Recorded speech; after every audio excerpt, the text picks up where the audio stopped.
A for apple. A for apple. B for ball. B for ball. C for cat. C for cat. D for dog. D for dog. E for elephant.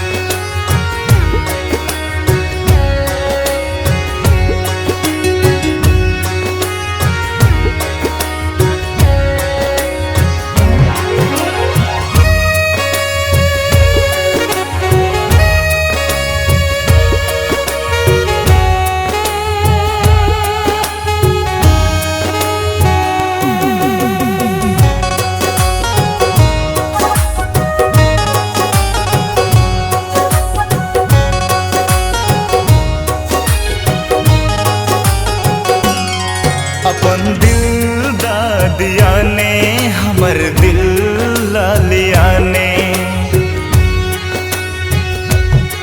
अपन दिल दा दिया ने हमर दिल ला लिया ने दिलदा का प्रिया दिलदा का प्रिया है हमर सा प्रेम का लिया ने हो हमर सा प्रेम का लिया ने अपन दिल दा दिया ने हमर दिल ला लिया ने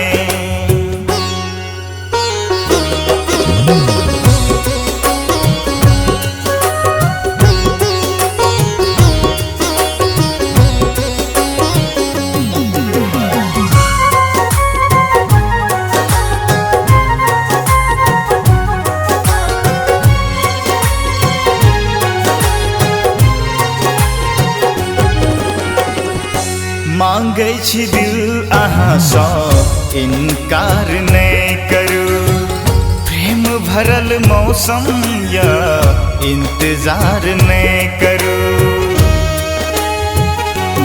हो मांगै छी दिल अहाँ सँ इनकार नहीं करू प्रेम भरल मौसम या इंतजार नहीं करू मौसम या सुंदर शहकत पवन छै मौसम या सुंदर शहकत पवन छै प्रेमक गहराई में डूबल तन मन छै दिल के चैन ला लिया ने हमरो चैन दा दिया ने अपन दिल दा दिया ने हमर दिल ला लिया ने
हम